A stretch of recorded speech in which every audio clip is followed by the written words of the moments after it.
làm công trình còn là kéo thoải mái luôn ha. Đấy, test cho anh em. Test là bê tông cốt nhất nha anh em. Đấy, bê tông cốt nhất này. Khoan này.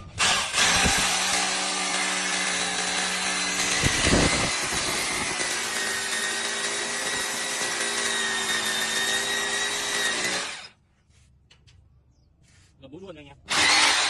Tiếp mũi thứ hai này, mũi thứ hai nha.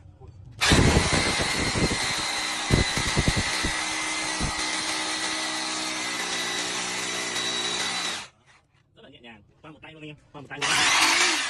Nắp quay cao lên này em cho xem khoan một tay này.